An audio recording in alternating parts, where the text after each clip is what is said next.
From the WKYT studios in Lexington, this is Kentucky Newsmakers with Bill Bryant.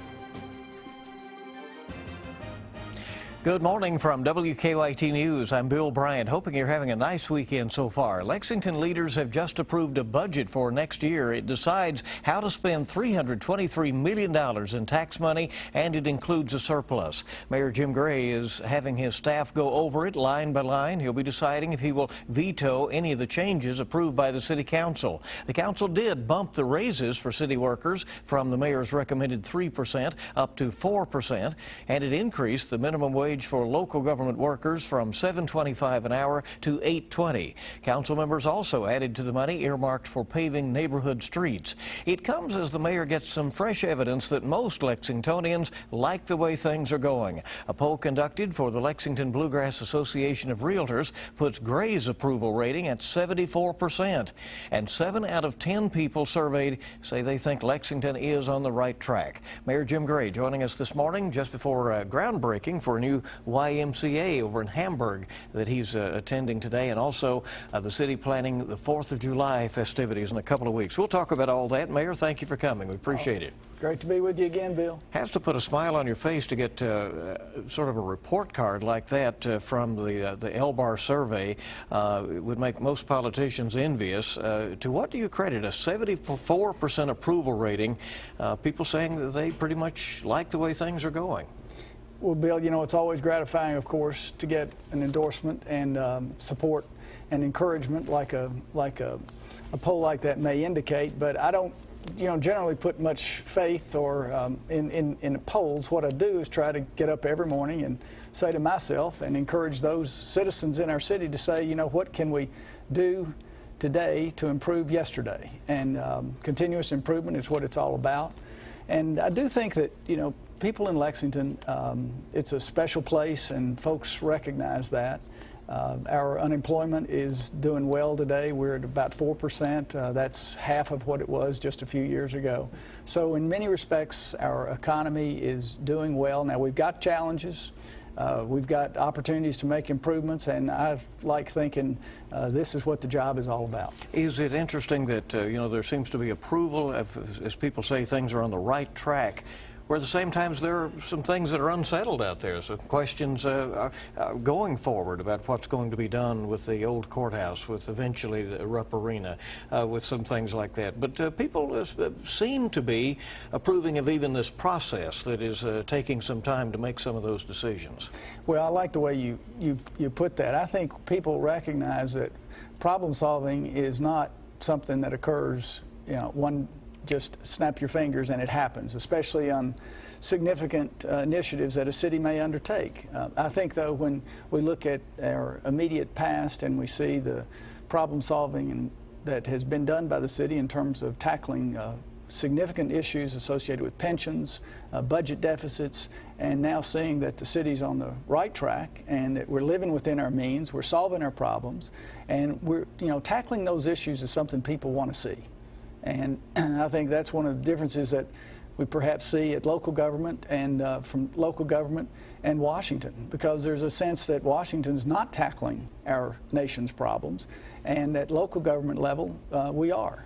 There was another indicator that we noticed, and that is that people seem to want robust job opportunities in the region, and that means they want the business environment to continue to be pro-growth. Is that a challenge in a town where preservation of history is also such an important priority for many people? Can you do both? I've always believed that you can do both. I've been fortunate in my business career to work all over the world. And I've seen places in the world where there is growth and there is responsible growth and there's preservation of what's important and relevant and unique to a city. And I think that's what Lexington has done well, but we're focused on doing it better today. And that is preserving what is unique and special to our city, but also encouraging growth in a responsible way. We're a university city, so a lot of people come to Lexington. And it encourages others to come to Lexington seeking opportunities. And we got to recognize that this is America. This is the American way. It has been in our city for 240 years. It began with Henry Clay a very long time ago, who was an entrepreneur as much as he was a politician. And he believed Lexington not as a village or a hamlet or just a town, but as a great American city. Now that means that we have a lot of responsibility to preserve what is unique about our city, but also to grow our city in a responsible way. Well, this $323 million budget, your spending plan that takes effect on July 1st, is pretty much your roadmap ahead. That's the basic document that says what the city's priorities are. Do you like the spending plan that has emerged after the council got in there and made some changes to your original proposal? Well, I like the way you described that, a spending plan. I've learned that in the public sector, a budget is very much like a strategic plan is in the private sector, in a business. And the path, the roadway to the future is always the safest when that roadmap is the clearest. And a budget that we've got today that the council is passing, has passed on this week, will be one that gives us a clear path into the future. What the executive does is present a budget to the council. The council then reviews it for several weeks, in fact months, and then it comes back to the executive, back to the mayor, to review those changes. And so that's a process. That's a process that's in our charter, and that's what we'll follow in the next 10 days. We'll be examining the changes that the council's made. I think the council has done a commendable job of examining the budget and engaging in this budget process. Are you likely to veto any part of the budget? Well, what I've said is that I'm going to take the 10 days that's given to the mayor to take the budget that the council has recommended, the adjustments that they've made, take it back to the members of my administration for them to take a look at, and then we'll report back to the people and to the council on what our recommendations are. You had a surplus in this budget. You know, there are some folks out there who would say, well, if the city's taking in more money than it needs, it ought to give some of it back. There are those that would do that. What I can tell you is that we have pent-up demands in our city. We have infrastructure demands. We're not getting any help from Washington on the infrastructure. That's something that the U.S. Conference of Mayors is just examining this week, is just reporting on this week in San Francisco, where mayors are meeting from across the country. We need resources. We need funds for infrastructure. Now, Lexington is doing a job, a commendable job itself, of dealing with our sanitary sewers and some of our storm sewer problems through our consent decree. But this was required by the federal government that we do it. Now we're managing that process. It's multi-million dollars. It's several $100 million project over a 10 to 15 year period. But the resources that we have, we're using those resources responsibly. The surplus that we have is being used, some of it's being used to set aside for a rainy day, to set aside for reserves that we may need to spend for. So I look at it like I do in a business. We're living within our means. We're setting some aside for reserves for tough times, maybe in the future. But we're living responsibly within our means. City Council decided that your recommendation of a 3% raise for city workers was not enough. They have moved that to 4%. Again, you have the right to take a look at that, but they want to be a little more generous with the local employees. Well, I've said that the council did a commendable job of examining our budget. What we did in recommending a 3% was look at what the private sector is doing, and we felt that was a responsible number for us to use. I've said that I'll be taking a look now at the council's recommendation, and then we'll report back to the council on any adjustments that I think might be appropriate, if any. Well, the council also raised the local government minimum wage to $8.20 an hour. That was not something you recommended, right? I had not recommended it in the budget, but part of this process is that the council will take a look at the mayor's budget, and then the mayor gets to consider the changes or the adjustments that the council's made. I think that, you know, what I have come to understand, Bill, is this is a very efficient process. When you have, in the case of our city, we have 15 council members that debate and engage the issues, and in this case, the budget. And so they take what the mayor has presented, and over a 3-month period examine it. And it also allows the mayor and the administration to listen to that debate, and sometimes we may be informed by that debate. And, that's what democracy is all about. Well, this raise to 820 again is for the local government workers. Right. Now, Right. there's also, a push out there from some who want the local government to require a higher minimum wage for government and other entities that do business in Fayette County. Where are you on that? Well, what I've said is that I believe strongly that the federal government should raise the minimum wage. It's been at the level, it's been stagnant at the level it is today, in my view, for too long.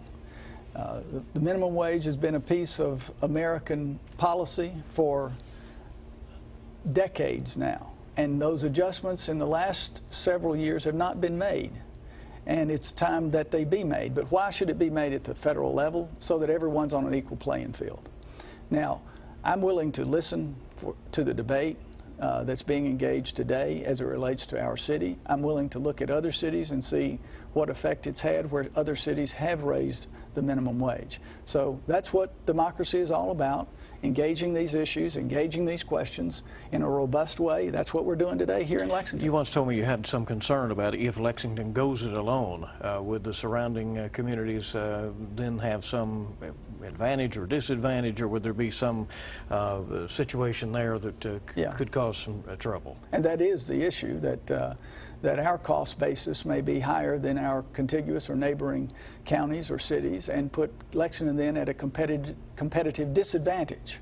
This is why raising it at the federal level, even at the state level, is preferred, and because it provides a level playing field. There is some money in there for some big ticket items in your budget. As we mentioned, the old courthouse and the town branch commons. Right. If you would just refamiliarize people with what that money is going to be used for and what the future of those projects is going to be. I mean, they both are a little unclear, I think, to the general public. Well, I think it's perhaps real clear to folks about the old courthouse.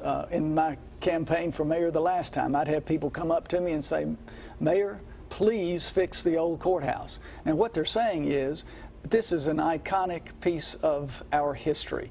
If you look at the Chamber of Commerce and you look at Visit Lexington, our Convention and Visitors Bureau, the team that sells our city, that's the image and the picture. That old courthouse is what they use. But you still don't know what you want to do with it, now, right? what it's doing is it's fallen in on itself today. So what we're doing is we've engaged consultants to help us with a plan. Now, what we know, too, is that other cities have taken older pieces of architecture like this and used it, for example, for their offices, for their tourism bureaus, and for their tourist center, their visitor centers. So we have lots of opportunities for this building and this facility itself. Now, I've been in the construction business all my life, and I've seen projects like this, and I've seen projects like this that reassure their citizens that we've got a history that we can be proud of. And we've got architecture, for example, and buildings that reflect that history, and we can be proud of them. When it relates to the town branch, that's been described by national experts as a transformative project for our city, one that brings our rural countryside into the city, joins our remarkable rural landscape around Lexington. The horse farms, for example, brings that into our city and creates a linear park along the path of the town branch, which was our city's original water source, around which the city was settled in 1775, 240 years ago, Bill. So it's a very big deal that we're celebrating that history, and we're doing something that brings people into the core of our city. You know, the downtown is everybody's neighborhood, and that's why celebrating the core and the heart of your city is a good thing to do. Lexington Mayor Jim Gray is our guest here on Kentucky Newsmakers on WKYT. A lot more questions coming up in just a little bit. Talk about a new downtown management district and some other issues on the way. 4th of July, not far away. Big plans for that. Stay with us on Kentucky Newsmakers. Welcome back into Kentucky Newsmakers on WKYT, continuing our visit with Lexington Mayor Jim Gray. You mentioned that you're going out to the National Conference of Mayors, and one mayor unlikely to be there probably is Joe Riley, the longtime mayor down in Charleston, South Carolina. What a terrible situation. As we're taping this program, we're just learning the details of those awful shootings there at a church in Charleston. Yeah, just tragic. And when an event like that, touches all of us. It is incredibly challenging to a city, but of course to all the families, everyone reaches out in sympathy to these families that have been so tragically affected.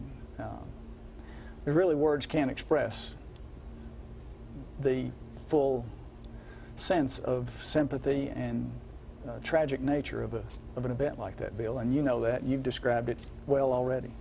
Well, and by no means will we make any kind of tie-ins to anything locally with anything like that, certainly, but we are entering into the summer months and the weeks ahead, known for typically an increase in crime and problems in our neighborhoods. Do you feel the police department here is on top of all that? We have one of the finest police departments in the country. That's often reported to me and by one of the finest public safety university departments in the country, and that's right here at Eastern Kentucky University. And they use our Lexington's police department as example for students. Many of the members of our police department actually teach at Eastern, and many members of our police department are students and have gone through their master's program there. So while I often say that this is all about continuous improvement, and I'm always inspired by the fact that our police department, our fire department, our corrections department, our 911 folks, they believe in this continuous improvement, and they believe in making adjustments and adapting to contemporary demands. This is why I put in my budget body cameras for police. Now, and I'm hoping that the council will reconsider its position because it's been removed in the current budget, but I've said earlier that the council's made a commendable effort, and I'm hopeful that they'll look at that again. Do you share some of their concerns about body cameras? I mean, some of it, comes down to how they're used, how that data is stored, how it's interpreted.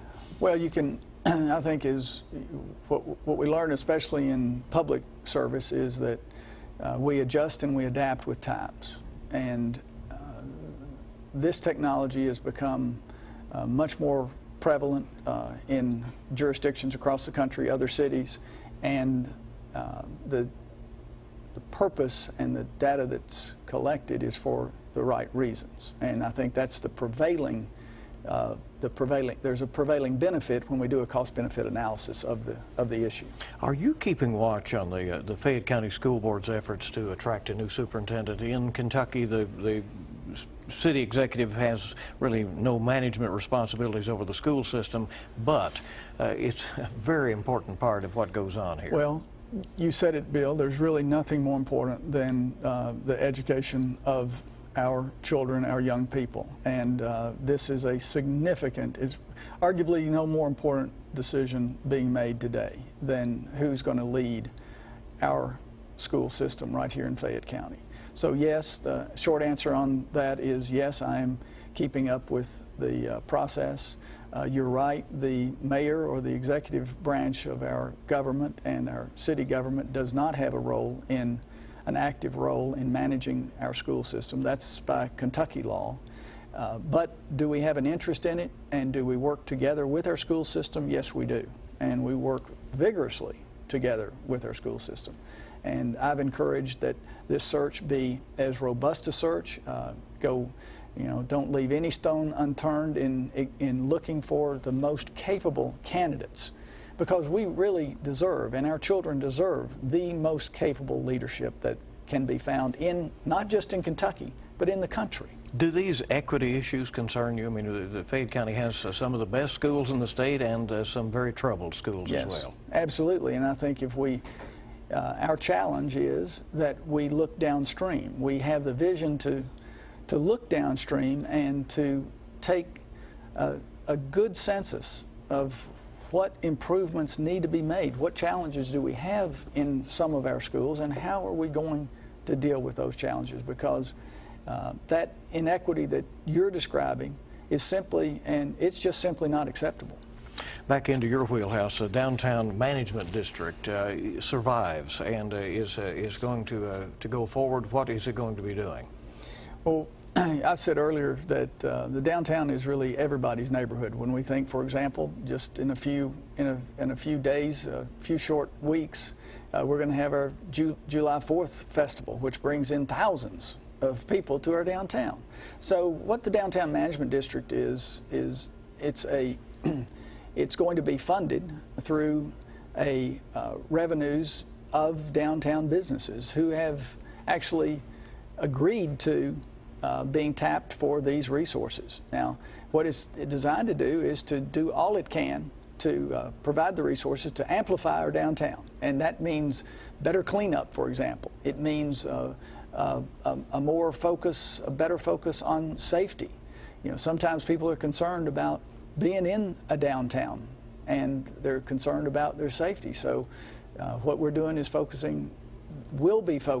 Downtown Management District will be focusing on these really basic services in an amplified way to our downtown. Are they going to hash out things like food trucks, which keeps coming to City Hall as an issue? That's pretty much, in a sense, it's been resolved, at least for the time being, but the Downtown Management District will help to manage food trucks as an example of an issue that it would be addressing. The distillery district, I know the decision over there apparently has been made to pull out of that, right? By those owners who are coming in, some of the new owners? You mean to pull out of the distillery district? As far as to have an ongoing governance there as a distillery district, a taxing district there. Oh, I think maybe you're describing some of the city's investment in the infrastructure, and the city has made some investments and is continuing to examine investments to make in the distillery district. Now, the good news is that the old Pepper Distillery has got some just really extraordinary new businesses in it. There's a local brewery. There's a couple of restaurants. Now, you've got to go into the distiller. You got to go into the backside along the town branch where they are really illuminating the town branch as a feature of the distillery, because it's right there on the town branch. Just my understanding that some of the new owners over there had maybe some new ideas about how things would go forward. Oh, okay. I now understand what you're saying, and I think that's true, that there is some new ownership, and the new ownership may be taking a view of the district in a new way. But you know, one of the things that I read recently was about Oklahoma City, and 25 years ago, Oklahoma City had what was called its warehouse district, and it was almost a no man's land. Nobody wanted to go there. Today, it's the center of activity. They put a canal through that area, a small canal, not anything big, but it's sort of like the San Antonio Riverwalk. And now those warehouses are mixed use, multi-purpose, residential, commercial, and then there's a ballpark there. So the point of that all is that we're looking downstream whenever we're planning projects like this, and the Distillery District's a good example of that.